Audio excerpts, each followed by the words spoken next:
Would you like some time? No, you take your 5 minutes, Ms. All right, Luna. thank you.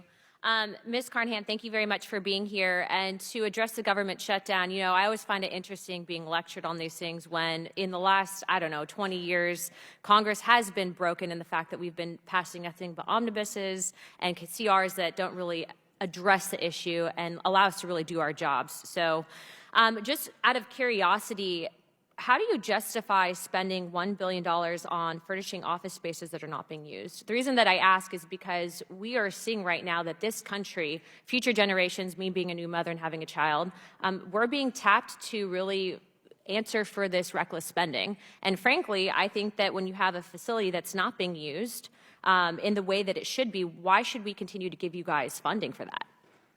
So I've heard reference to the whole furniture and buying things for empty office spaces. Yes, mainly addressing the telework policy, but yes. Right. So I'm not exactly sure what furniture was being bought, so I can try to look into this. But I will tell you that the government didn't shut down during the pandemic. People were working. Courthouses were operating. Federal facilities and prisons were operating. Embassies were operating. Within reason, though, because I think one of the biggest issues that we had as congressional members is our constituent services were not being handled appropriately because we couldn't reach out to some of the actual agencies because they weren't in the office. I can tell you that, you know, as a new mother, I'm showing up for work, so why should bureaucrats not be held to the same account, right? I mean, if you didn't show up to your job, do you think that you should still be getting paid? Question. Well, yeah, so again, people were working throughout the pandemic. But so because they were teleworking doesn't mean they weren't working. But there's also no accountability for it because I'm telling you that members of Congress were not able to have their constituent services handled accurately because these agencies were not in person and we could not get a hold of those people. But going back to the unnecessary spending, when you have facilities, if you guys are indeed advocating for telework, though, what's the need to actually have a budget set aside to furnish these facilities? Don't you think that that's wasteful spending?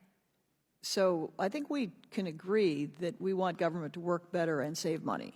So what I want to talk about and work with you all on is how do we actually do that in practical terms? Yes, agree. But do you think, though, that government should have budget to use a facility if people are indeed not coming in to use that facility? Don't you think that that's wasteful? Like if you were paying to use a home that you didn't occupy, don't you think that it would be kind of a waste of money? So what I'm very eager to work with the committee on is how we can dispose of properties we don't need and optimize our footprint and just keep what we do need. I completely agree. Occupied. So. I completely agree, and I hope that we can work with you on that, which brings me to my next question. Recently, my colleague, Representative Gates, brought forward an amendment to a bill that would essentially kill any funding for the FBI in a new headquarters building. I think one of the biggest and craziest excuses I heard for them needing a facility, even though I think that right now the FBI is being weaponized, is that they had a mouse problem, but I'd like to share with the American public that here in Congress, we also have a mouse problem in our House. And so I think that that's probably, you know, what's good for the goose is good for the gander. And I think if we're not getting new facilities, they surely don't need one. But going back to what you were saying, do you really think the FBI needs a new facility? I mean, in all seriousness. So I have had a tour of the FBI building, and Congresswoman, I will tell you, it is falling apart.